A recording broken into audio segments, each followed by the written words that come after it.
네, 저는 오늘 완벽한 타인 감독님과 그리고 배우분과 함께 관객과에 대한 진행하게 된 영화기자 백은하입니다. 반갑습니다.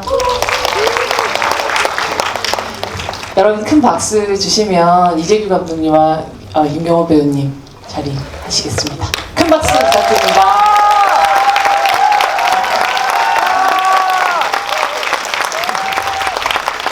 앉으시죠.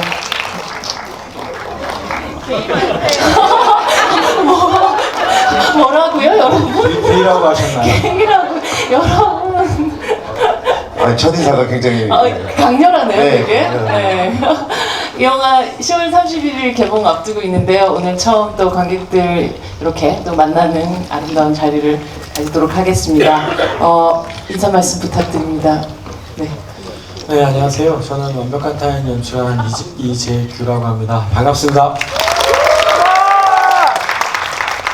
네, 안녕하세요. 저는 완벽한 타인에서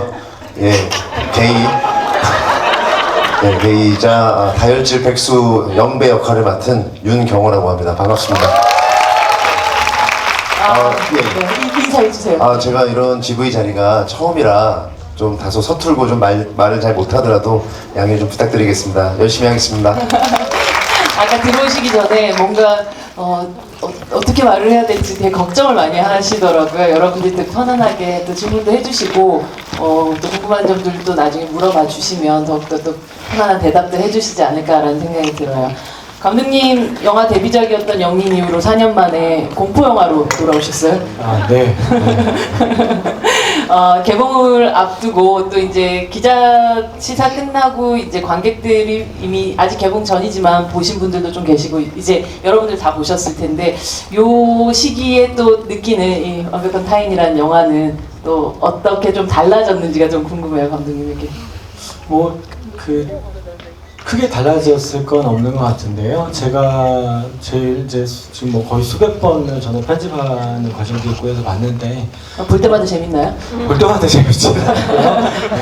처음 볼 때는 좀 많이 웃게 되는데 그 다음에 보면 안 보이던 정서나 관계들이 좀 보여요. 그래서 웃는 포인트들도 좀 달라지게 되더라고요. 저도 혼자 낄낄거리고 웃기도 하고 해서 최근에 가장 재밌었던 장면은 뭔가요, 감독님에게? 그 장면은 언제 봐도 그 작은 테라스에서 네, 그렇죠. 우리 영배 키티 누님에 대한 얘기. 키티 누나 얘기하는데 이게 57인지 33인지는 정확하지 않나요? 정확하지 않다고 봅니다. 그렇군요. 저랑 배우분이랑 생각이 다를 수도 있고요. 누나 같은 따뜻함. 네, 누나 같은 따스함이 있다. 네. 그게 뻥일 수도 있거든요. 태수의 순발력일 수도 있고. 관객들이 상상하시기에 달려 있는데 저는 약간 하여튼 많이 봐도 좀 보이지 않았던 면들을 제가 봐도 놀라는 지점들이 있고 살아있는 것 같은 그런 것들이 좀 느껴져서 좋습니다. 정말 윤경호 배우님은 전생의 나라를 구하신 도깨비부터 이어져서 그 최근에 그 사이 옥자 구남도 그리고 최근에 미스터 선샤인까지 연기 인생 13년 만에 가장 바쁜 시기를 보내고 계시지 않나라는 생각이 드는데. 그게 13년이나 됐네. 제 연기 인생을 저는 이렇게 잘 몰랐어요. 네, 그렇더라고요. 감사합니다. 올해가 13년이 됐군요. 살이 쪄서 많이들 몰라보시는 분들이 계시는데 도깨비 때 이렇게 많이들 알아봐 주신 덕에 지금까지 이렇게 잘 하게 된 것 같고요. 완벽한 타인 같은 이런 큰 행운이 지금까지 제가 온 거에 가장 방점이지 않았나. 처음이자 마지막일 것 같다는 생각으로 즐겁게 즐기고 있습니다. 제가 봤을 때는 윤경호 배우님은 노안에 감사하셔야 되는 것 같아요. 80년생이세요. 네. 왜 놀라세요, 여러분? 막상 보면 그렇게 놀랄 것도 아니신데 괜히 다 같이 계시니까 그럴 수도 있어요. 어떻게 유해진 배우님이랑 다 친구 역할 하셨으니까. 네. 그리고 이제 어려웠죠. 마음으로 이렇게 하기는 어려웠는데 그냥 연기라고 생각하고 다가간 거지.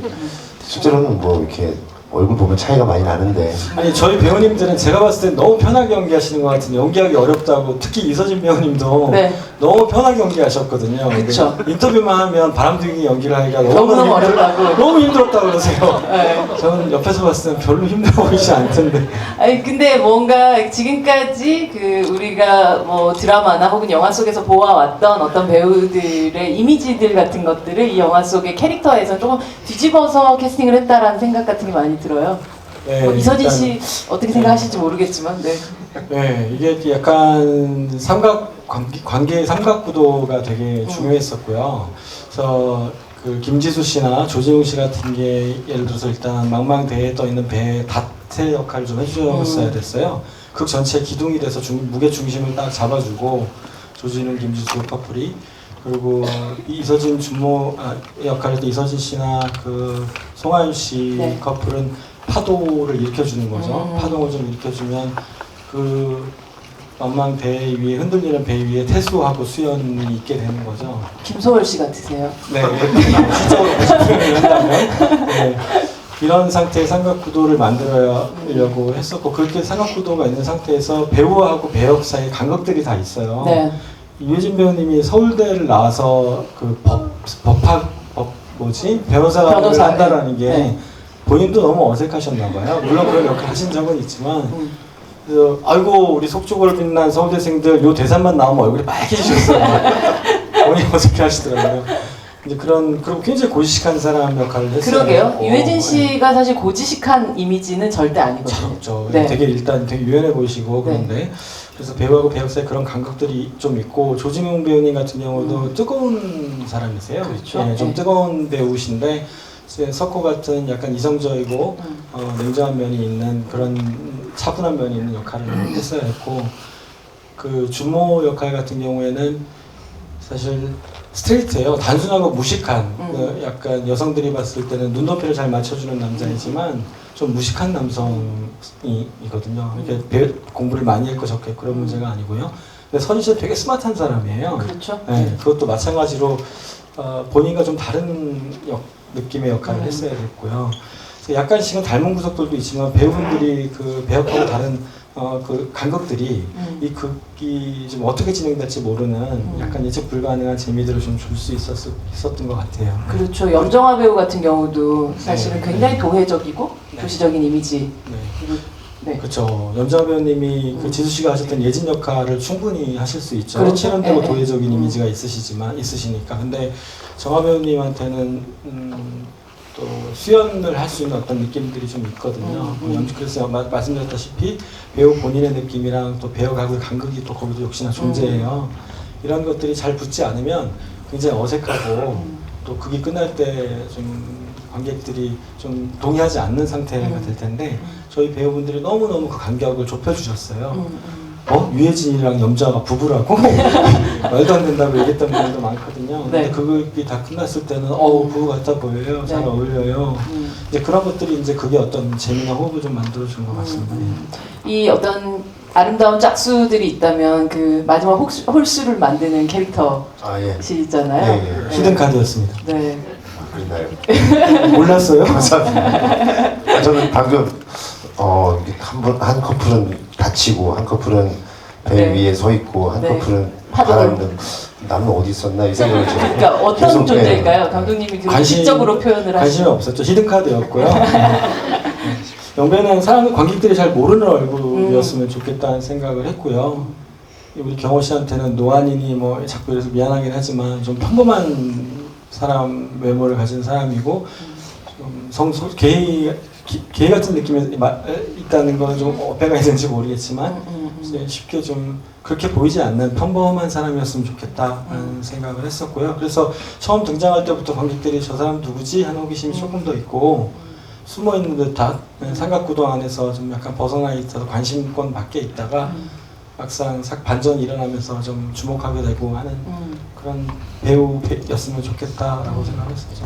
다른 배우들 같은 경우는 감독님하고의 또 뭐 전작들의 뭐 인연들도 있고 뭐 이렇게 그 충분히 왜 어떻게 캐스팅이 됐는지를 좀 유추할 수 있다면 윤경호 배우 같은 경우는 어떻게 또 함께 하시게 되셨는지가 너무 궁금해요. 그 과정들이. 저도 궁금해요. 네, 어떻게 됐나요? 어떻게 연락을 처음 어떻게 받으세요? 저 뽑아주신 거예요? 제가 좀 이렇게 뭘 보다가요. 이 배우가 참 매력이 있다. 뭘 보셨는데요? 예, 말씀하신 도깨비의 전생의 나라를 구했군요. 그리고 면접 심사? 그렇죠. 면접 보러 왔을 때 있는 그 모습이 대사가 거의 한두 마디밖에 없었던 것 같은데 너무너무 인상적이었어요. 정말로 많은 말을 하고 있고 참 좋은 배우구나. 그 이후에 또 한두 가지 더 본 것 같은데요. 그때 이제 제가 메모를 해놨어요. 그 메모 해놓은 배우가 한 8, 90분 정도 되거든요. 그 중에는 이제 이미 아주 유명해지신 배우분도 계시고 그래서 언젠가는 윤경호란 배우랑 일해야지 했는데 이제 이번에 캐스팅하는 과정 속에서 아까 말씀드렸던 것처럼 좀 평범하지만 연기 잘 하시고 노른 얼굴이었으면 좋겠다, 영배 같았으면 좋겠다 하는 분이 이제 윤경호 배우님이어서 부탁을 드렸죠. 영광입니다. 8, 90명이나 그 되는 분 사이에서 한 90대 1로 제가 된 거잖아요. 아니 그 소리가 그건 아니에요. 연기 잘하는 80분, 90분 써놨는데 네. 거기에는 임경호 배우님이 계셨고 실제 경쟁률은 한 200대 1 정도 됐을 거예요. 저는 더 이렇게 하시려고 하는 줄 알았는데 더 높여주신 거군요, 지금 경쟁률을. 진짜죠? 그럼요. 감사합니다. 아니 제가 어제 정말 예. 되게 우연히 윤여정 배우님을 만날 일이 있었는데 그 영화를 보셨대요. 그래서 이제 윤경호 배우님 칭찬을 엄청 하시더라고요. 너무 잘한다. 믿어지지가 않아서 그런 말들이. 그분이 예. 남 칭찬 이렇게 하시는 분은 아니시거든요, 잘. 그러니까 그러실 것 같은데 네. 실제로 예전에 제가 진짜 대사 한마디 한 적이 있어요. 윤여정 쌤하고 그 고령화 가족이라는 영화에서 네. 정육점 사장으로 나와서 어머니 어머니 고기 다 저기 포장됐어요. 이게 제 대사였거든요. 네. 그러면 멍하니 앉아 계시다 하는 그렇게 나가는 장면 한 번 뵀었거든요. 그 정육점 사장님. 네. 그때도 굉장히 어렵고 막 그 앞에서 막 떨고 그랬었던 기억이 나는데 그런 하늘 같은 선생님한테 그런 얘기 들었다는 게 믿어지지가 않습니다. 이제 그부터 시작해서 이제 이 라인업 안에 캐스팅에 정말 히든 카드로 되었다라는 얘기를 들었었을 때 어떤 마음이셨어요? 전 사실 그 감독님하고 이제 미팅을 하는 자리에서 그냥 감독님이 편하게 제 얘기를 한번 들어주시더라고요. 한 2시간 가까이 그냥 막 쉴 새 없이 제 얘기를 떠들었던 것 같아요. 어떤 이야기 하셨는데요? 어떤 작품들을 해왔고, 그리고 어떻게 살았으며, 그리고 최근에 맡았던 주로 뭐 연극이나 이런 데서 맡았던 역할들은 어떤 게 있었느냐, 기억나는 대사가 있으면 좀 들려달라, 기억나는 에피소드가 있으면 들려달라 이러면서 친구들과의 관계는 어떠냐. 그때 제가 이 작품에 대해서 전반적인 이해를 못하고 있는 상태에서 그냥 감독님과 수다를 막 떠는데 너무 재미있게 제 얘기를 들어주시는 거예요. 근데 마침 또 기억에 남는 게 제가 데스트랩이라는 연극을 했었는데 거기서 제가 맡았던 역할이 또 게이였어요. 왜 그렇게 그랬는지 모르겠어요. 왜 게이 전문 배우시네요. 그렇게 공교롭게 진짜 이 작품에 캐스팅이 될 운명이었는지 그래서 그때 당시는 이 영배에 대한 역할도 몰랐던 상황이었고 그래서 그런 반전이 있는 인물인데 그런 감성을 가지고 이렇게 연기를 했었습니다 이런 얘기를 하니까 그게 굉장히 재밌게 들으시더라고요. 그리고 한 2번의 정도의 미팅을 하고 뭐 연기를 따로 이렇게 그 앞에서 보여드린 것도 없었는데 됐을 때는 그리고 나서 영배라는 역할을 맡았을 때는 그리고 이제 찍고 나서 지금 느끼는 거지만 계속 같은 생각이 들었어요. 감독님 지금 말씀하시니까 확실히 알겠는데 제가 알려지지 않은 인물이기 때문에 이 친구들 사이에서 은근히 소외되는 느낌이 더 어울릴 수 있을 것 같다는 생각도 들었고 실제로 선배님들은 서로 이렇게 잘 이렇게 좀 아시지만 역시나 나이 차도 좀 있고 근데 그러는 가운데에 친구처럼 지내야 하는 그 뗀뗀함이 실제로 우리 사이에도 좀 있지 않았을까. 그게 관객한테도 약간의 호기심 반, 약간은 좀 불편한 반으로 있지 않았을까. 그런 면에서 감독님께서 굉장히 깊이 생각을 해주시고 저를 선택을 해주셨구나 그런 생각이 지금 드네요.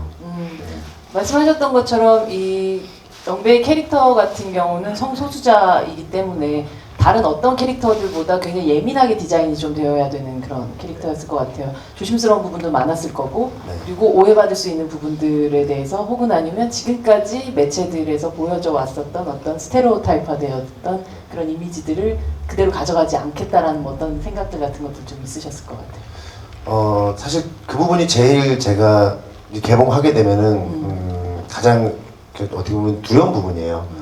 성소수자분들께서 이 영화를 이제 보고 나서 접하는 감정들이 있으실 텐데, 제가 그분들의 감정을 어떻게 감히 표현을 할 수 있겠습니까? 그 어떤 너무나 많은 고민이 있는 거잖아요. 근데 전에 제가 작업을 했던 어떤 분이 실제로 이제 성소수자였던 분이 계세요. 네. 근데 그분이 저한테 커밍아웃을 하기 전까지는 전혀 그걸 모르고 이렇게 지내다가 알고 나서 제가 괜히 그분을 이제 좀 그렇게 색안경을 끼고 보게 된다는 걸 느꼈을 때 결국 그분들이 내가 난 이런 사람입니다, 난 게이입니다라고 드러내고 이렇게 그런 뭐 케이스 바이 케이스겠지만 그렇게 생각하지 않고 그냥 사회 구성원으로서 살고 있는 것뿐인데 그렇죠. 정체성의 혼란을 겪고 있는 그 생각을 가지고 있을 뿐이지 그게 어떤 연기적으로 이렇게 드러나줘야 된다는 생각을 하진 않았어요. 이거는 아픔인 거고 그 아픔을 느낀 지가 영배는 그렇게 오래되지 않았고 이혼을 겪고 이러는 이제 그 대사에도 나오지만 내가 그런 사람인지를 뵌 지 얼마 안 됐다. 그것도 불쑥 알게 됐다. 이런 이야기를 하는 인물이기 때문에 이건 그냥 아픔에 대한 그런 관점으로 다가가야 된다. 그래서 이거를 어떤 게이이기 때문에 이렇게 표현한다는 생각은 아니고 그냥 아픔 쪽으로 많이 표현하려고 했던 것 같아요. 이 영화에서 뭐 대사에도 나오기도 하지만 유해진 씨가 맡은 그 역할이 이 저녁 식사 자리에 충분히 영배의 아픔을 이제 어떤 방식으로 사람들이 자신 바라보는지를 다 느낄 수 있는 그런 약간 테스트였기도 했던 것 같아요. 그렇죠. 굉장히 좀 많이 그때 수치스러움이 좀 들긴 했어요. 그러니까 근데 그걸 또 이제 너무 과하게 드러내버리면 다른 구성원들이 눈치를 챌 수 있는 자리니까 들키지 않는 감정 안에서 태수에게만 무언의 어떤 SOS면 SOS랄까? 그만했으면 좋겠다 라는 식의 그걸 이제 표현했어야 되는 그때가 조금 복잡한 심정이 들었었던 것 같아요. 뭐 많이들 아시겠지만 이 영화는 이탈리아 영화를 리메이크를 하게 된 그런 작품인데요. 그 원작에서도 7명이잖아요. 그러니까 사실 이걸 뭐 리메이크를 하다 보면 뭐 커플을 늘릴 수도 있고 줄일 수도 있고 뭐 이럴 텐데 이 7이라는 숫자를 그대로 가져오셨던 이유 혹은 이 안에서의 균형 같은 것들이 있었나요? 네, 비슷하고요. 그 원작을 조금 해체해서 커플을 조금 한 커플 정도를 더 한다거나 네, 그럴 수 어떤 있죠. 한 커플을 배제한다거나 해서 또 고민을 해봤었어요. 외부로 사건을 끌고 나가서 외부 장면들을 좀 더 만들까도 고민을 했었는데요. 다 좋지 않은 방법이라고 생각이 들고 원작에서 가장 좋은 지점들, 좋은 그 관계들을 좀 이용하는 게 더 그걸 잘 만드는데 더 잘 만들어서 하고 싶은 이야기를 잘 만들어내는데 더 도움이 될 것 같아서요. 7인 커플 캐릭터를 그대로 사용을 했습니다. 이게 보다 보면 이 사람들이 어떤 시기에 어떤 이야기에 꽂히게 되는 경우들이 있잖아요. 아마 뭐 이재율 감독님 앞으로 정말 많은 뭐 시나리오며 혹은 아니면 본인의 뭐 머릿속에 또 떠오르는 어떤 이야기들이 있었을 텐데 이 이야기에 이 시기에 딱 꽂히게 됐었던 어떤 개인적인 이유 같은 것들도 있으세요? 그냥 그 사람 그 스마트폰이라는 게 일단 네. 스마트폰 소재라는 게 네. 가장 세계에서 스마트폰 많이 생산하는 나라고 10대부터 그렇죠. 70대까지 스마트폰을 다 사용하는 나라여서 이게 누가 봐도 이 이야기에는 기본적으로 호기심을 가지고 공감할 수 있을 거다라는 생각이 좀 들었었고요. 이게 재밌게 웃으시고 낄낄거리면서 이제 이렇게 보다가 보면 영화 끝나고 집으로 돌아가시면 어쩌면 저런 모습이 나한테도 있을지 몰라라는 생각들을 할 수 있을 거다라는 생각이 들었어요. 원작을 봤을 때도 옛날에 신영철 평론가가 하셨던 말로 알고 있는데 타인은 단순하게 나쁜 놈이고 나는 복잡하게 좋은 놈이다 라고들 생각을 한다고 하더라고요. 근데 사실 나도 타인이 보기에는 단순하게 나쁜 놈일 수 있거든요.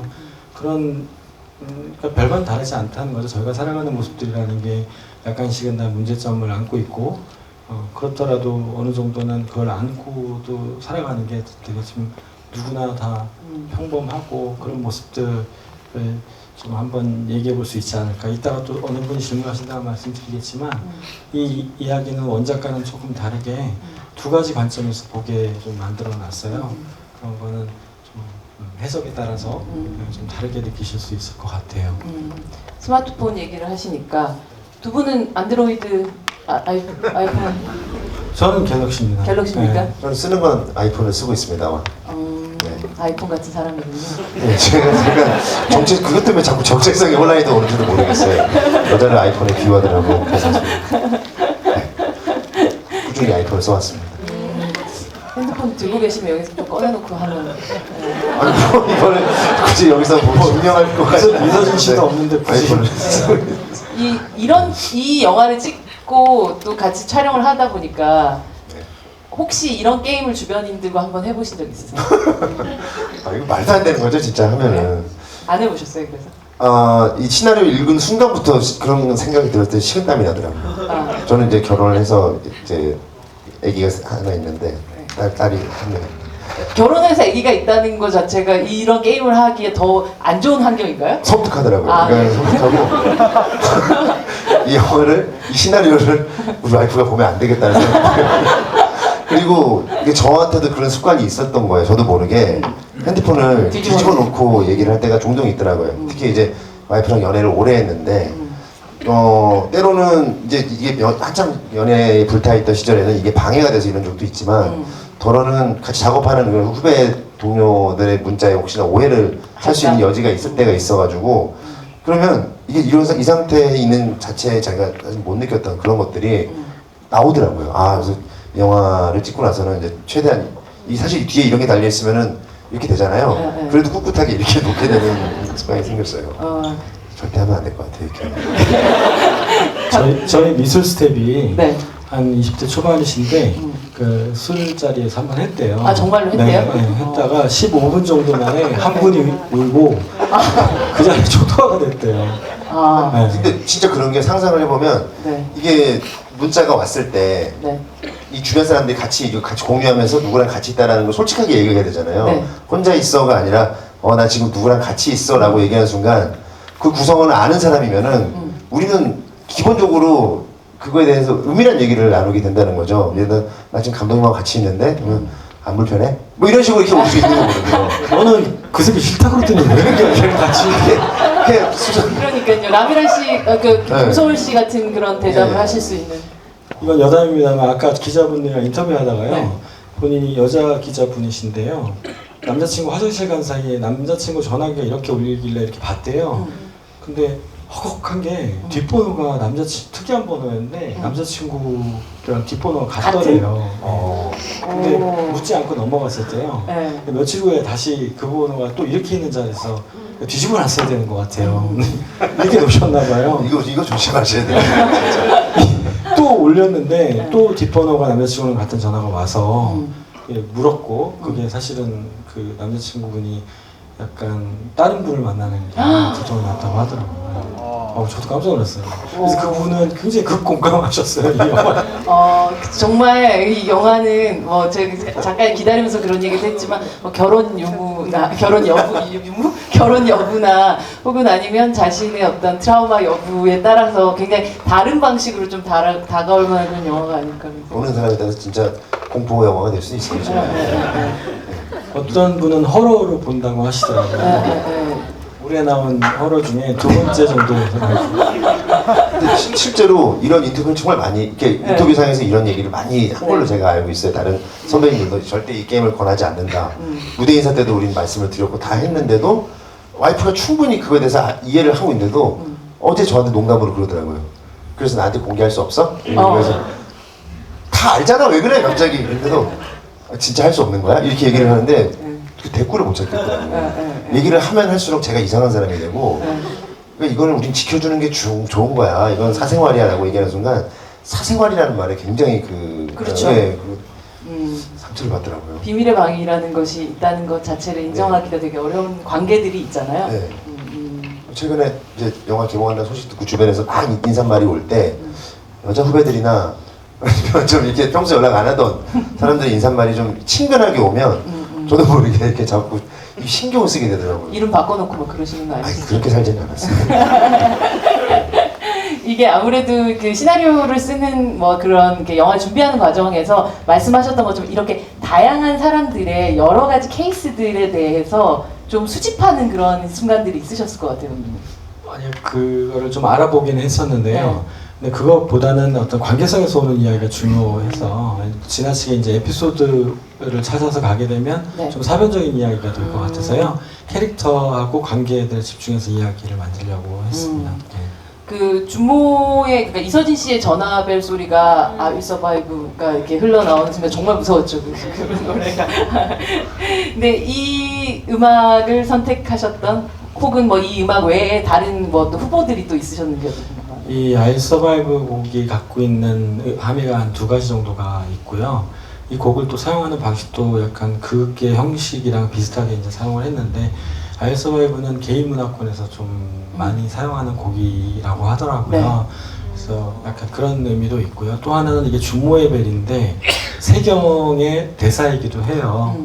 이제 이야기를 보시면 아시겠지만 저희 이야기들은 다 독립된 커플들의 이야기들이잖아요. 그러니까 약간 패턴화될 수 있어갖고 기승전결 반복하다 보면 좀 오히려 지루해지거나 지나치게 설명적이 될 수 있거든요. 네. 처음에 시나리오 할 때부터 지금 편집할 때까지 김지수 씨 하고 그러니까 석호하고 예진관계 같은 경우에는 승을 빼버렸어요. 그리고 준모하고 세경 같은 경우에는 결이 없어요. 그러니까 원래 촬영했을 때는 결이 있었거든요. 네. 네, 근데 이게 어떤 부분은 승이었고 어떤 이야기는 뭐 전이었고 어떤 이야기는 기가 없고 어떤 이야기는 결이 없고 하다 보니까 이야기가 또 꽉 맞물려서 전체적으로는 더 전체적인 그 프레임은 좋아지는 거죠. 그래서 더 하나의 이야기가 될 수 있었던 것 같고요. 네. 이 말씀을 또 드리는 이유는 제일 마지막에 채영한테 전화가 왔을 때 전화벨이 울리는데 나가지 마, 밤에 나가는 거 싫어하면 안 나갈 거야 하고 준모가 버리잖아요.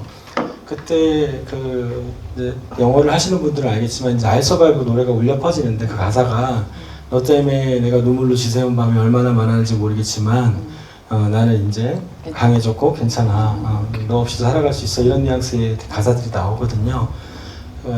지금은 그 상태에서 이제 극이 끝나는데 마치 세경이 좀 더 찾아보시거나 해서 가사를 아시거나 세경이 이제 이 돌아오고 난 다음에도 언젠가는 주모를 떠나서 혼자 독립할 것 같은 느낌이야 라는 그런 여운을 좀 가지길 바랬고요. 둘한테 어떤 일이 일어나지? 라는 걸 좀 더 상상했으면 좋겠다 해서 좀 결을 뺐어요. 이제 촬영했을 당시에는 이 노래 슬퍼 하면 뭐가 슬픈데 신나는데 하면서 막 춤추다가 춤추는 모습은 약간 느낌이 달라요. 세경이 가사를 읊조리거든요. 그래서 이런 지점은 생략해서 이야기가 조금 더 덜 설명적이지만 관객분들이 상상할 수 있고 전체로는 왁구가 더 꽉 맞을 수 있는 이렇게 될 수 있도록 했습니다. 굉장히 중요한 노래였었네요. 네, 상당히 중요하고요. 이거를 또 그냥 BGM으로만 써서 전화 벨소리 정도로만 울릴 수 있었는데 보셨다시피 굉장히 과장돼 있잖아요. 거의 극도 판타지하고 현실이 좀 왔다 갔다. 현장으로 보일 때가 있고 그리고 아예 BGM처럼 넘어가는 경우. 완전히 그냥 판타지죠. 누가 그런 상황을 좀 대비를 시켜서 좀 관객들의 몰입감이나 약간 그런 더 끌어내려고 했었습니다. 앞서 말씀하셨던 그 베란다 씬은 정말 볼 때마다 재밌다고 하셨고 저도 너무 재밌게 보았는데 그 앞선 과정에 이제 테이블 위에가 그냥 하나의 연극 무대의 어떤 그 전체 모든 사람들 모여 있는 그런 연극 무대 같았다면 약간 2인극 같은 느낌이 드는 그렇죠. 그런 유해진 배우와의 그 씬을 찍을 때의 이야기 조금 들어봤으면 좋겠어요. 혜진 선배님이 굉장히 이렇게 순발력도 좋으시지만 사실은 준비를 많이 해오시는 분이에요. 준비를 한 A부터 한 Z까지 해오시고 A 다시 그렇게 준비하시죠. 저도 사실 이 선배, 이 쟁쟁한 이 기라성 같은 선배님과 작품을 할 때 얼마나 준비를 많이 했겠습니까? 대본이 진짜 너덜너덜해질 때까지 좀 해서 좀 티라도 좀 내보고 싶었어요. 이게 리딩할 때 딱 꺼내면은 이 자식 준비 많이 했구나 이런 하고 싶었는데 선배님은 대본이 진짜 한 3-4번 바뀌실 정도로 그걸 보면은 슬쩍 옆에서 보면 그 깨알같이 막 적어놓으신 게 굉장히 많아요. 이거 뭐예요 선배님? 그냥 깨알이야 이렇게 그렇게 넘어가시는데 진짜로 이렇게 막 여기서 이렇게 생각이 튈 수도 있고 이렇게 생각이 튈 수도 있고 이러면 관객이 이해를 할까? 이러면 설명적이 될까? 이런 부분 그 경우의 수를 마인드맵처럼 꽉꽉 담아놓으세요. 그리고 실제로 이제 촬영할 때는 다 덜어내시고 하면서도 감독님이 원하는 컷 하나 그리고 나서 조금 더 만약에 여유가 있거나 자기의 생각이 조금 더 좀 피력하고 싶은 게 있으면 내 생각대로 한 번만 더 갔으면 좋겠습니다라는 본인이 제안하는 B안을 내어놓으세요. 근데 보통 그 정도 되신다는 건 굉장한 내공이 있으니까 하시는 거겠지만 그럼 B안도 한번 가시죠? 라고 해서 저기는 그 준비한 걸 저한테 이제 알려주시는 거예요. 나 약간 이런 게 하고 싶은데 넌 어때? 괜찮을까요? 과연 그렇게 12살까지 계속 괜찮을까요? 그게 유해진 씨가 가져온 그렇죠. 다 선배님이 가져온 제가 그런 제안을 선배님한테 12살로 가보는 건 어떨까? 이렇게까지는 저는 사실 그런 데까지 생각도 미치지도 못했고 말이 안 된다고 생각을 했어요. 근데 선배님이 그게 말이 되게끔 굉장히 열심히 이제 이렇게 하시는 거를 보면서 저도 이제 리허설을 하면서 봤다 보니 재미가 있더라고요. 그래서 실제로 하면서 좀 웃음이 많이 터졌어요. 선배님도 이게 이미 오케이 컷을 찍은 상황이기 때문에 타임테이블상 다음 장면을 준비해야 되는 시간인데 그 찰나에 그걸 찍어내야 되잖아요. 그러니까 집중은 집중대로 하는데 본인이 생각해 너무 웃긴 거예요. 그러니까 아유 33살 먹고서는 키트나 입고 다니고 알만하다고 57이 하는데 그게 제 얼굴을 보면서 했는데 자꾸 웃음이 터지시는 거예요. 그러니까 시간은 없고 막 웃음이 나니까 미치려고 하시면서 야 경호야 미안하다 내가 네 얼굴이 웃겨서가 아니라 이게 나도 참 이성이 잠깐만 들어보면 이게 너무 웃겨 이게. 그래서 네 눈이 약간 약 올리는 눈 같기도 해. 눈이 약간 처져서 그래서 막 굉장히 웃음을 참아가면서 그거를 했는데 네. 과연 이걸 넣을 수 있을까 이런 생각을 했지만 감독님께서 그냥 결정을 해주셨던 것 같아요. 편집실에서 많은 생각을 하셨을 것 같아요, 감독님. 그 장면. 왜요? 아니 뭐 여러 가지 버전들이 있었을 테니까 여러 가지 후보들도 있지 않았을까? 아니요. 촬영을 당시부터 그 지금 유해진 배우님이 제안한 안이 좋았어요. 네. 일단 오케이 난 처음에 앞에 이전에 오케이 난 테이크보다 네. 그래서 이걸로 가겠다는 게 확실해서 그렇게 고민하지 않았습니다. 네, 너무 좋았고 너무 재밌었고 그리고 그게 실제로 그분이 우리 별이가 네. 57인지 33인지는 약간 다 의견이 달랐거든요. 네, 그래서 네. 태수가 급박하게 거짓말한 걸로 보이기도 하고 그랬었습니다. 별이님의 사진은 네. 우리에게 보여주지 않잖아요. 네. 네, 저는 보여주지 않아야 된다고 생각을 했고 근데 정말 우리가 생각하는 그런 사진이 아닐 수도 있잖아요. 그럼요. 저는 관객분들의 생각을 제가 좀 좁힌 것 같아서 그렇지만 태수나 수연은 어떤 육체적인 일탈을 하지 않았다고 생각하거든요. 그래서 저도 사실 그게 좀 궁금했어요. 우리가 사실 약간 좀 어떤 그래도 기본 예시가 되는 사진은 있어야 되잖아요. 그렇죠. 그래도 어느 정도 우리 생각의 공통점을 맞춰야 되니까 좀 그래도 그러니까 배우들끼리라도 보는 그때 당시에 그래도 연기를 할 수 있게 좀 네, 네. 하나 이렇게 보여주십시오 이렇게 했을 적에 네. 이렇게 제가 어떤 뭐 참고하시라는 사진을 받은 적은 있었는데 그럼 이걸 놓고서는 그 뒤에 분들이 이게 이분의 그 이제 사진에 대해서 이렇게 평을 하잖아요. 근데 이거를 이제 나중에 그 선배들도 그런 거죠. 그럼 우리가 57세라는 이 가정을 놓고서는 지금 이거에 대해서 묘사를 해야 됩니까? 뭐 이제 그런 걸 했는데 감독님께서 그거는 그렇게 생각하지 않았으면 좋겠다. 말씀하신 것처럼 태수의 어떤 그냥 임기응변일 수도 있는 거니까 그럼 관객들이 생각할 수 있게 열어두자고 하셨던 것 같아요. 이 영화는 한 달 반 정도 찍으셨다고 들었고, 근데 이게 정말 보통의 영화 촬영 현장이라는 것이 자기가 나오는 분량들만 현장에 가서 이제 찍게 되고, 또 그러다 보니까 뭐 배우들이 항상 함께 있지는 않아도 되는 게 보통의 현장이라면, 이 영화는 거의 모든 순간을 합숙에 가까운 수준으로 있어요. 실제로 촬영하기 전에 3일 정도 이렇게 공간을 빌려서 리딩을 했고요. 리딩하는 과정 속에서 배우분들마다 약간 성 표현하는 방식이 다르세요. 유해진 배우님이나 우리 주진 배우님은 아무래도 애드립을 조금 본인화시켜서 대사를 소화하시는 편이고요. 그 안에는 애드립이라는 문제도 들어갈 수가 있고, 또 김지수 배우님이나 이사진 배우님은 그 스크립트에 충실하려고 하신 분이기 때문에, 근데 가장 중요했던 거는 배우들 간의 호흡이었거든요. 이게 사실감이나 현장감이 있어야 관객들이 약간 불구경하거나 싸움 구경하듯이 구경꾼이 돼야지만 더 몰입감과 재미가 있을 것 같아서, 그래서 일반적으로는 대사를 이렇게 물어서 하지 못하게 해요. 편집할 때 힘들어서. 근데 배우분들이랑 약속을 했죠. 대사를 다 무셔도 됩니다. 그러면 정말 문제가 있는 경우만 제가 말씀드릴 테니까 대사 물고 하고, 그러면 그렇지 않으면 애드립할 타이밍들을 놓치게 되거든요. 이제 그런 과정들을 통해서 진행했던 것 같습니다. 도자기는 중국이잖아. 뭐 이런 거는 애드립은 아니. 네, 대사입니다. 그건 대사군요. 네. 그리고 일단 애드립이 대사나 이렇게 지문상의 애드립보다도요, 리액션 애드립들이 훨씬 더 중요했거든요. 이 배우분들이 매일 저녁을 같이 먹으면서 관계가 공고해지면서 그 리액션의 애드립들이 상당히 좋아지셨어요. 그래서 그런 것들이 그게 도움이 많이 됐습니다. 정말 배우로서는 그렇게 조금씩 배우들의 관계나 혹은 호흡들이 쫀쫀해지면서 막 그런 막 애드립들이 훨씬 더 자연스럽고 좋게 나오는 그걸 경험하는 것 자체가 굉장히 재밌는 경험이었을 것 같아요. 좀 어마어마한 경험이었죠. 사실 지금 웃으면서 말씀드리지만 저 빼고 다 수상을 하셨던 분들이에요. 정말 다 큰 상들을 받으셨던 분인데 꼭 받으실 거예요. 걱정하지 마세요. 몰라요.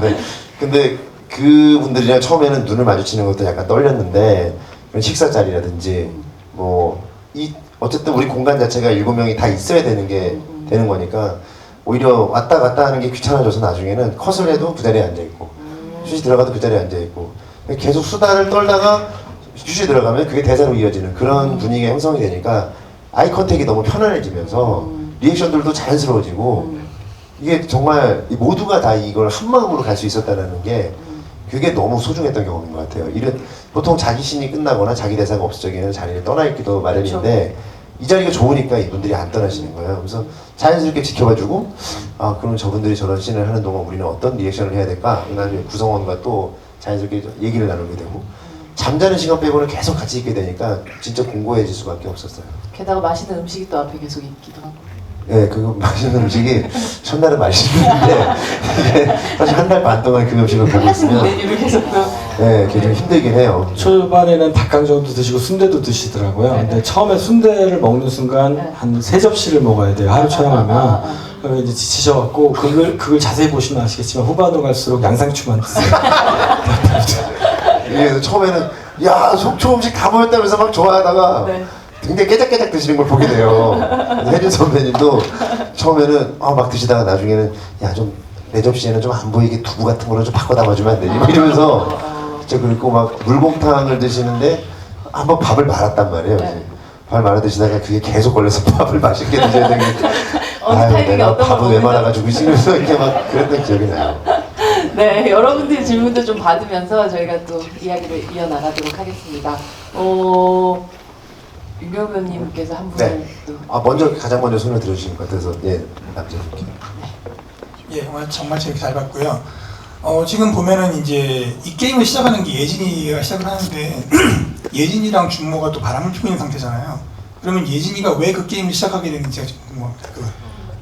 예진이 좀 어떤 면에서 무서운 여자일 수도 있는데요. 네. 그 가장 안전한 상태인 거죠. 그 테이블에 있는 7인 중에 본인의 어떤 부정행위나 나쁜 게 드러날 수 없는 상태인 게 상대가 앞에 있어서 가장 안전한 상태였기 때문에 일단 제안을 할 수 있었고 예진은 어떤 분들은 그런 말씀을 하시더라고요. 이 극이 왜 이렇게 바람피고 불륜 이야기를 많이 다루느냐라고 하시는데 준모하고 세계관계 같은 경우는 사실은 육체적인 바람의 문제이지만 석고하고 예진은 이제 소통의 문제이고 또 태수하고 수영 같은 경우는 제 친구들도 마찬가지고 저도 마찬가지인데 권태의 문제들이 있어요. 서로 일탈을 꿈꾸고 가정에 대한 책임감은 굉장히 강한데 그러면서도 가정을 벗어나고 싶어하는 욕구들이 서로한테 있는 거죠. 좀 불행한 것 같은데 각각 다른 문제들을 다루고 있는 거고요. 예진은 그 석호한테 어떤 벽을 느꼈기 때문에 자기 눈높이를 맞춰준 준모한테 편안함을 느꼈어요. 그래서 이제 더 잘못된 행동으로 나가게 됐고 그렇지만 준모가 어떤 사람인지 알고 싶었을 것 같아요. 그래서 준모의 전화기를 깠을 때 과연 저 친구가 어떤 관계들에 놓여 있고 다른 여자를 더 만나지 않는지가 궁금했을 거고 그렇지만 예진도 이렇게까지 파국으로 치달을지는 몰랐을 것 같기도 하고요. 예. 가장 안전하고 준모란 놈이 혹시나 다른 사람을 만나지 않는지가 궁금했을 것 같습니다. 어쨌든 자기 앞에 있으니까 네. 다른 방식으로 문자를 보내지는 않을 테니까요, 그렇죠? 그렇죠. 보낼 수가 없으니까. 가장 안전한 상황이긴 했네요. 네. 또 감독님이 이번에 한 분 이렇게 주시면. 네. 네, 감사합니다. 우선 이렇게 너무나 지극히 한정적인 공간에서 너무 진짜 잘 웰메이드라고 생각을 했거든요. 근데 아까 큐레이터님께서 말씀하셨듯이 이게 이탈리아가 원작이라고 말씀하셨잖아요. 그런데도 불구하고 엄청 한국적인 정서에 정말 잘 맞게 진짜 100%가 아니라 200% 공감이 되듯이 해서 관객들이 정말 호응이 좋았던 것 같은데 원작과 다시 리메이크한 부분에 대해서 그 비율이 네. 얼마나 원작을 완전히 해치지 않고 잘 꾸며내는지 아니면 이걸 완전히 한국적인 정서로 맞춰서 그렇게 시나리오를 작성하셨는지. 네, 그 비율은 산술적으로 말씀드릴 수 있는 게 아닌 것 같아요. 그렇죠? 예, 예를 들어서 저는 이런 느낌이었어요. 대개의 경우 배우도 그렇고 연출도 리메이크 작품을 만드는 걸 선호하지 않아요. 자기가 하고 싶은 이야기, 발상한 이야기를 하고 싶어 하는데 이 원작은 너무 매력적이어서 한국화시키려고 했고요. 이거를 비율적으로 산술적으로 몇 프로가 비슷합니다 라고 말하기가 어려운 게 모든 에피소드나 모든 관계성들이 다 똑같아도 그 우리 배우들이 어떤 리액션을 하느냐에 따라서 그게 뉘앙스는 전혀 달라질 수도 있거든요. 그래서 만약에 완벽한 타인을 보고 좋으셨다면 원작을 한번 찾아서 보시는 것도 좋은 방법이시지 않을까. 이게 어느 정도 비슷하고 어느 정도 다른지는 관객이 느끼셔야 돼서 한번 찾아서 보시는 걸 권하고요. 이 완벽한 타인이 여러분들의 호응으로 잘 되면 저희 제작사는 한 5년에서 7년쯤 뒤에 이게 미국, 영국, 프랑스, 독일, 미국, 중국, 스페인, 그리스, 한국, 제가 아는 것만 멕시코, 제가 아는 것만 9개, 10개 나라에 샀거든요. 그래서 한 7개 나라 정도를 선정해서 완벽한 타인 영화제를 한번 해보고 싶어요. 그러면 이게 어떤 스페인 같은 경우는 엔딩이 또 좀 달라요. 그래서 이제 같은 상황, 비슷한 상황에 노출되고 비슷한 관계들이 있는데 각국의 국민들이 사람들이 어떻게 문화권 내에서 반응하는지가 보는 재미가 있을 것 같아요. 그래서 저희는 저희 것의 맛이 또 있을 거고, 그래서 영화를 잘 되게 만들어 주시면 꼭 그거를 토대로 완벽한 타인 영화제를 한번 해보겠습니다. 네. 그만큼 정말 로컬적인 부분들도 있고 또 하지만 이게 그냥 인간이라면 모두도 공감할 수밖에 없는 그러니까 공포 혹은 아니면 그 관계들이란 것이 아주 기본적으로 있는 스토리이기 때문에 그 많은 국가에서 리메이크가 될 수 있었던 게 아닐까. 맞습니다. 예, 이게 원작의 가격이 예를 들어서 3천만 원이라고 하면 리메이크 권리는 싸게는 5배에서 비싸게는 거의 20배가 넘었어요. 그러니까 좀 이상한 작품이죠. 원작 자체를 수입하는 것보다 리메이크 권리가 훨씬 더 비쌌으니까 변형될 가능성이 더 값어치가 있는 이야기였던 것 같아요. 속초를 택하신 이유가 있어요? 네, 아까 말씀드렸다시피 그 달에는 닥사이드 오브 더 문이라는 핑크플로이드 노래가 원작에도 나오거든요. 달은 항상 저희는 밝은 면만 보지만 이면이 있잖아요. 인간도 그렇고 속초에는 산하고 바다가 같이 있는데 산이 먼저냐 바다가 먼저냐 해갖고 속초 사람도 많이 싸운대요. 그리고 영랑호도 뭐 민물 짠물이 같이 있는 거고요. 그래서 인간의 본성도 그런 것 같아요. 근데 자꾸 규정하려고 하고 이제 그런 것들이 인간은 다양한 면모들이 있다. 그게 인간이다라는 그런 얘기를 하기에도 상징적으로 원래 대사가 있는 것들 좀 쳐냈습니다. 또 다행히 되게 미식의 도시라서 그런 면도 있고요. 네. 너무 다행이었네요. 네. 게다가 또 질문 받아보겠습니다. 네, 배우님이. 저 두 분이 같이 손을 드신 것 같은데. 네. 순서대로 그냥 한 분 한 분 질문 그러시죠. 받아볼까요? 네, 좋습니다. 영화 너무 재밌게 잘 봤는데요. 영화가 후반부로 갈수록 너무 극적으로 치달아서 이게 혹시 환상이 아닐까, 뭐 누구의 생각이 아닐까라는 생각을 했는데 그 순간에 마지막에 반지가 계속 돌아가더라고요. 그래서 그 장면을 관객들이 뭐 이건 누군가의 생각이다라고 할 수 있게 그 소품으로 사용을 하신 건지 궁금하고요. 또 하나 윤경호 배우님께서 이렇게 시간이 되시면 운동을 하시잖아요. 그게 이렇게 누군가 안무식으로 이렇게 짜 그린 건지 아니면 애드립으로 하신 건지. 아니 그런 홈트 어플이 있는 건가요? 운동 어플은 있어요. 운동 어플은 많이들 하실 거예요. 네. 근데 먼저 말씀을 처음부터 먼저 얘기해 주시죠. 네.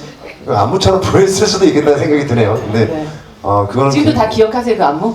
예, 기억합니다. 뭐 세 동작밖에 안 돼요. 짧게 한번 보여주세요. 안 한다고 말씀을 드렸어야 되는데. 자, 스케이트옵스를 추천합니다. 스케이트옵스 내 마지막 동작이죠? 네. 제가 잘 나올지 모르겠습니다. 네. 지금 박수 한번 부탁드릴게요.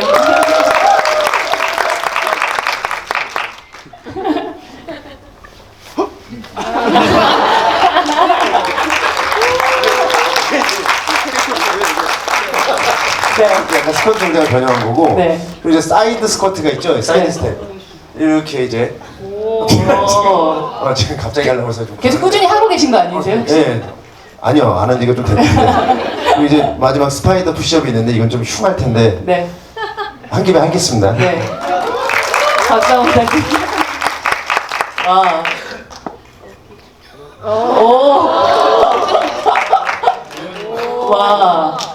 와, 박수 부탁드립니다. 네. 아주 괜찮을지 모르겠습니다. 저 스파이더 푸시업을 3시간 동안 하셨다고. 예. 네. 그리고 저게 또 있었군요. 처음에 이렇게 맨 처음 동작. 네네네. 이렇게 이름을 까먹었는데. 핸드 푸시업. 이거는 전부 다 감독님께서 또 고난이도 동작인데 약간 좀 어떻게 보면 좀 이렇게 우스꽝스러울 수도 있고 또 굉장히 진짜 힘이 많이 들어가는 그런 운동을 골라주신 거예요. 네. 숨이 지금 차는데. 이 GV 와서 이런 것까지 하게 되실 줄 모르셨죠? 예, 뭐 몰랐는데 저도 이렇게 다이나믹한 집에는 처음이에요. 앉아서만 하는 건 줄 알았는데. 근데 제 대답은 만족하셨는지 모르겠습니다. 아, 예. 네, 감사합니다. 감독님 대답. 네, 이게 원작은 엔드가 조금 더 현실적이고 차가워요. 간단하고요. 상황이 일어나고 난 다음에 바로 현실로 돌아오고 끝나거든요.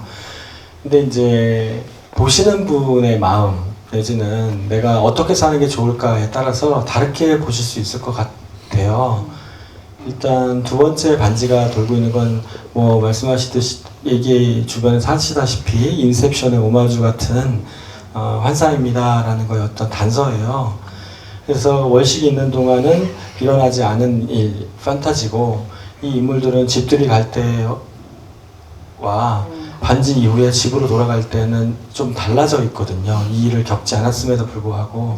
그래서 각각 아까 말씀드렸다시피 결론이 나지 않거나 뭐 약간 명확하지 않더라도 이들은 약간 변화가 된 상태로 현실로 와서 끝나요.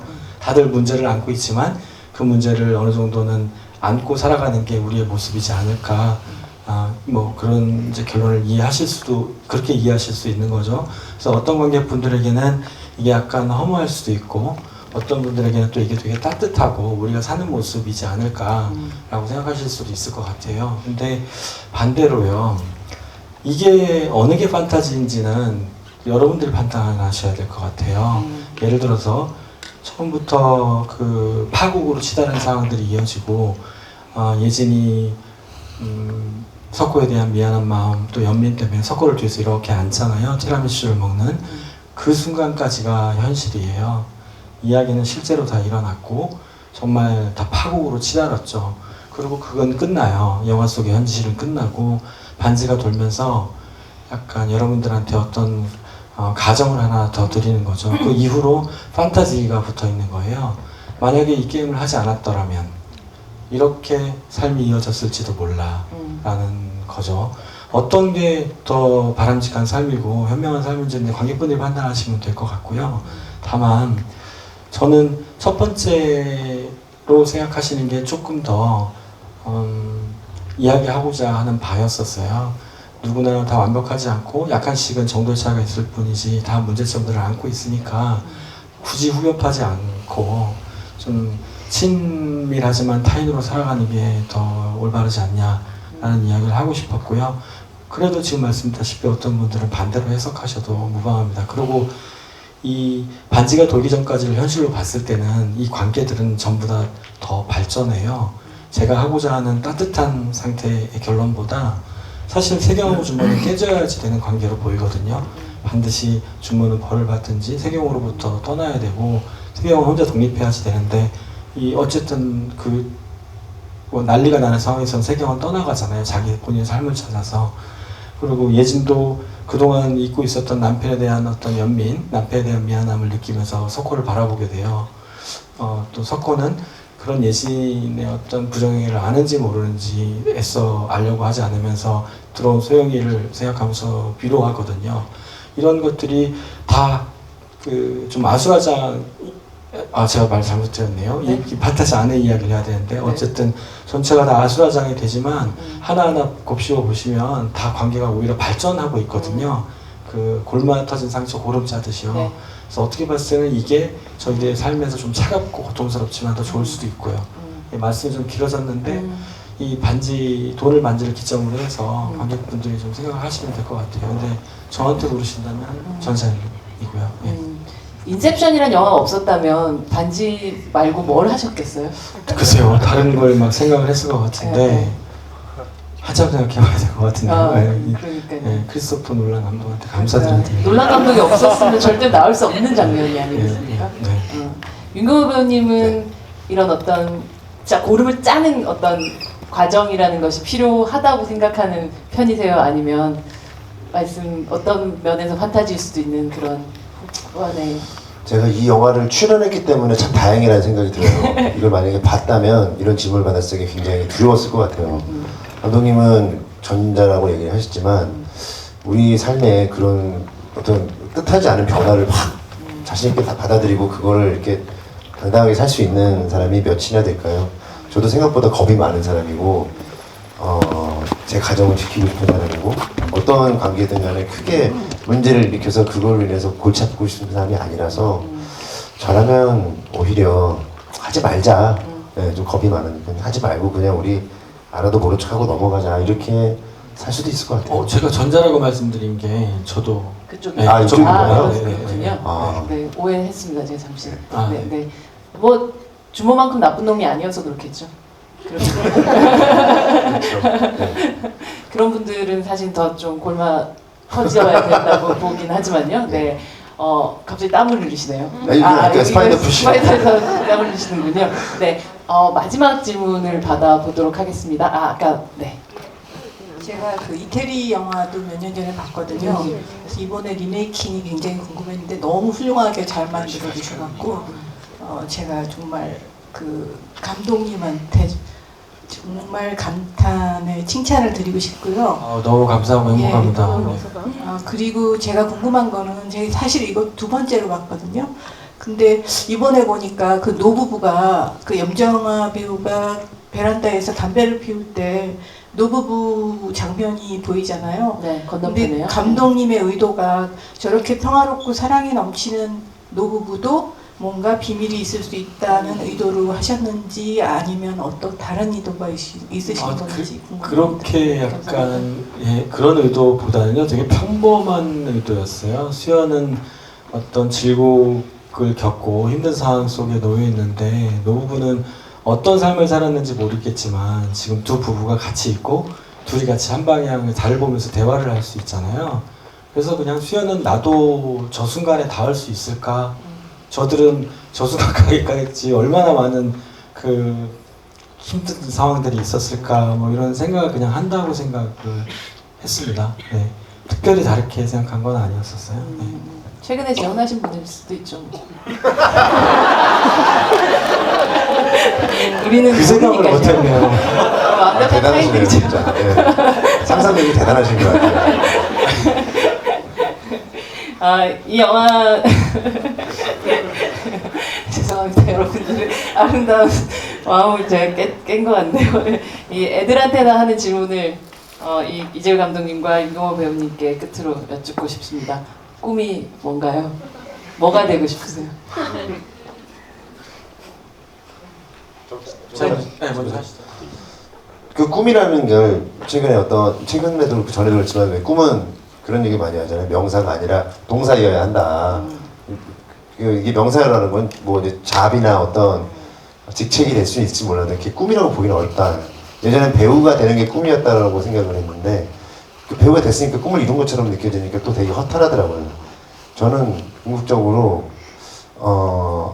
그리운 사람이 되고 싶어요. 어디 누구한테든. 그리운 사람. 네. 그래서 나중에 제가 나이가 좀 어느 정도 더 돼서 더 이상 연기를 하기에 좀 힘이 들거나 아니면 항상 마음속에 갖고 있는 건데 그 열망이 더 꽉 차면은 저희 후배들을 제가 양성하고 싶은 좀 그런 마음이 있어요. 연기적으로 제가 살아온 어떤 길을 발판으로 해가지고 그때쯤 됐을 때 저는 그 일에 만족을 느끼며 살겠지만 배우 윤경호를 사람들이 그리워할 수 있는 그런 사람이 되면서 살았으면 하는 꿈이 있습니다. 너무 멋진 대답이신 것 같아요. 박수 한번 부탁드립니다. 감독님 부장님 맡으시고. 아니요. 저는 꿈이 있어요. 네. 그게 그래서 속초인 것도 있네요. 속초 인근에 그냥 자그마한 집을 짓고 저희 아내랑 둘이 살고 싶어요. 더 이상 그런 게임 하지 마세요. 절대 안 해요. 저는 전혀 할 생각이 없고요. 그리고 해도 사실 별로 문제될 건 없습니다. 저는. 근데 저같이 생각하는 분들이 많으세요. 나는 해도 별로 문제될 게 없다고 하는데 의외로 이게 많습니다. 문제될 게. 당황했네요. 네, 그러네요. 전화기를 가리려고. 속초에 집 짓고 집사람이랑 둘이 살면서 작품을 조금 더 오래 나이 들 때까지 할 수 있는 게 그냥 제 꿈입니다. 저희가 그 윤경호 배우를 그리워할 틈 없이 계속 캐스팅을 하셔가지고 계속 현재형으로 만들어주시면 감사하겠습니다. 네, 아니면 속초에 살면서 제가 일을 더 이상 못하고 민경호 배우를 그리워할 수도 있고. 그리워하는 1인으로 남으실 생각도 있으시고. 네, 그것도 뭐 좋습니다, 교현. 네. 오늘 뭐 재밌는 이야기 또 그리고 또 영화 안에 담긴 또 속뜻까지 또 듣는 그런 시간이었던 것 같습니다. 뭐 정말 되게 조그만한 물건이잖아요, 이 물건. 스마트폰 안에 이렇게 우주가 담겨 있는 것 같고 이 사람 안에도 정말 우리가 알 수 없는 어떤 우주 같은 게 숨어 있는 것 같아요. 그걸 다 알 수 없고 아마 우리는 평생 풀지 못한 상태로 죽지 않을까라는 생각 드는데요. 그런 우주의 비밀을 잠시나마 볼 수 있는 그런 영화였지 않나라는 생각이 듭니다. 여러분들 긴 시간 함께 해주셔서 너무 감사드리고요. 그냥 박수 치면서 내 인사를 마치겠습니다. 감사합니다. 감사합니다. 감사합니다.